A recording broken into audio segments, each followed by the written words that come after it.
good. So yeah, welcome back to that Mill podcast. I've got a special guest with me today, Mr. Danny McNamara. Come in, mate. Good to see you, mate. Yeah, not too bad, thank you. Appreciate your time. It's all right. Obviously to be here today and stuff like that. No worries. I thought today, obviously, one thing we've got in common is we're both Mill supporters. Yeah. So I thought that's the kind of angle I'll take this interview with today. Yeah. So yeah, I mean, just take it back to the early days, mate. What's your first kind of real Mill memories, I suppose? Yeah. So I've been going Millwall for like my whole life. Like my dad took me to my first game. It was actually Ipswich at home. We won 3-1. I remember it. And literally just from then I was hooked. Like, it's like being a Mill fan. Like, it just hooks you in. And yeah, ever since I've just been literally. I think I might have been maybe 4 or 5 years old then.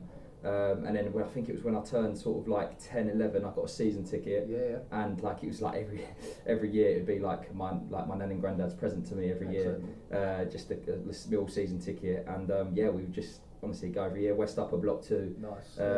And yeah, just like like away games was a bit tight because obviously like I was a bit young and mum and dad wouldn't let me go away. Obviously, you know what Mill fans are like as well, so it can be a bit rowdy. So, but as I got older, sort of 15, 16, I had a little bit more independence, and I'd go away games, and like again, that was for me, away games was better than home games. Yeah, cool. And then yeah, I had to sort of rein it in after sort of 16 because I signed for Millwall.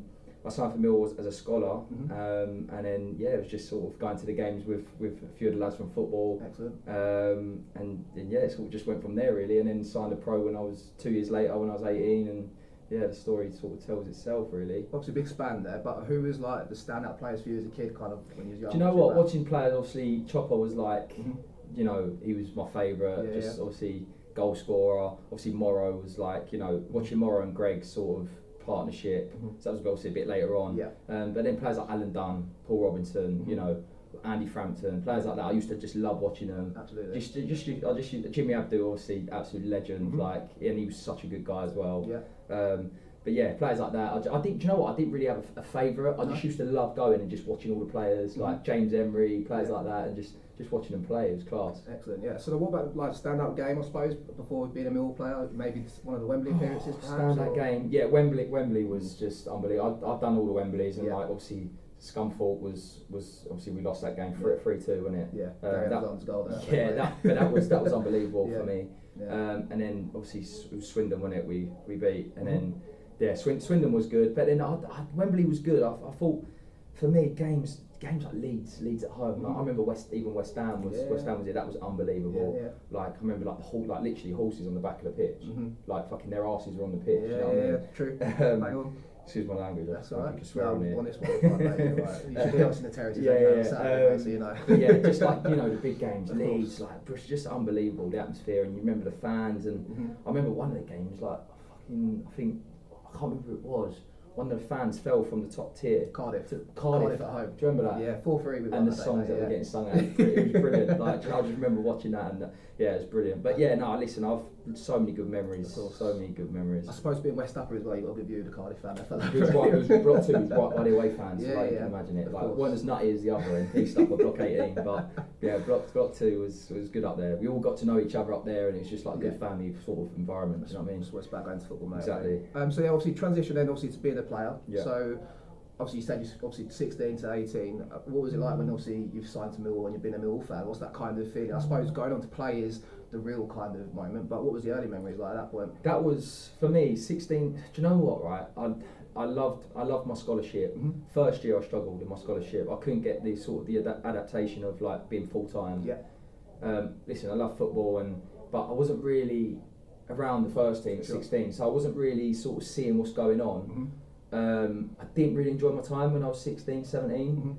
Second year scholar, I loved it. I was playing with the 21s, I was playing a year out, I was over at Calmont, I was with the first team, around the first team lads, and that's when I started to actually feel like, an actual Millwall player, and I sort of could see, the path where I was going, and from then it was just like, just being around it, like watching Morrow and that, and I'm then training with them. Do you know what I mean? Yeah, Willow, like watching Willow, for example, like legend, love him so much, like just watching him and training with him, you're like, what the fuck? Yeah. That was going to be my next question. Who kind of like was the people, the senior players that really kind of... Do you know what? Willow, like, because Willow, horrible fucker. Horrible fucker. Morrow, horrible fucker. Like, you make a bad touch in training, what the fuck? What's he doing here? What's he doing here? Do you know what I mean? And also, I've never been so nervous to train with the first team. I used to go over there, I'd be like, I feel like I'm about to play a game. Like, but like Willow and that, just, you know, they tell you straight. And like Willow took me under his wing kind of with, like, in terms of, a bit later on down the line when I went on loan, he sort of become like a player coach, and he was watching all my games when I was on loan and stuff, and he was always feeding it into the manager, and he was sort of giving me feedback what the manager was saying and stuff, so I sort of knew what was happening, and I loved it. And like Willow, to this day, we still keep in contact, and what a guy, man. Also, I mean, so obviously you mentioned the loan spell. I think St Johnstone was probably the most significant one to get you back here, because obviously I know you was at Newport before that as well and stuff. What was that like when you first came back? I think it was behind closed doors, wasn't it? Because obviously COVID times, Boreham Wood was your debut. Yeah, Boreham Wood was my debut. That was a bit surreal because I got sort of heads up that I was coming back from loan, and obviously I was really excited and stuff. Didn't think I'd play. Like, I thought I'd just be sort of like on the fringes, sort of like on the bench, coming on every now and then. Like, and to be fair, like, I come in and just set the world up. Like, I literally just like I couldn't play a better game. Boreham Wood. I know it was like, you know, it's Boreham Wood. They were still good, and I think I was playing against Sorba Thomas at the time, and Sorba Thomas, everyone was like raving about to be the next, like, set piece specialist, like, and across the ball. And to be fair, like, I just took him out of the game that game, and then I think it was, and then that was that. I had a really good game, and then literally Bournemouth. I think it was that midweek, and I was like, done a team sheet, and it was like Danny Mac, I was right back, and I was like, what the fuck? I was starting against Bournemouth. It was behind closed doors, so it was like, it was a bit shit, but no, it was a surreal moment for me. I know you've got to get going, so I've got one last question. That's so right. you mentioned obviously the likes of, say, like back in 2010, Mike Calvin done a book called Family, called it The Governors. So like people like Morrison, people like Harris, people like Tony Craig, Paul Robinson. Would you consider yourself a Millwall governor nowadays? Because what I'm trying to say is, obviously this year we're playing Charlton. Charlton away, Charlton at home to look forward to. We've got a lot of new players, a lot of young players, who kind of says this is Charlton's big game. Coops, you let them know. Billy Mitchell, players like that, you know Lenny. We've been there, played like, you know, been in environments, they know the club. They won't beat us, but we can't lose to them. Do you know what I mean? You know the history of the club and whatever. I think that's a massive game for us. But yeah, I'd like to think myself as being that sort of player that can lead the lads and sort of, you know, lean on me if I need to speak or whatever. But yeah, no, I'd definitely, hopefully, and the fans are as well, be seen as that sort of player. We can see that in you, mate, for sure. And obviously, I wish you all the best for your recovery. Hopefully you're back soon. Sorry, it's been short, mate, but that's all right. Maybe catch up soon and do a proper one. Okay, nice one. Thank you, mate. Cheers. Thank you. Appreciate it. Top man. Nice one. Cheers, guys.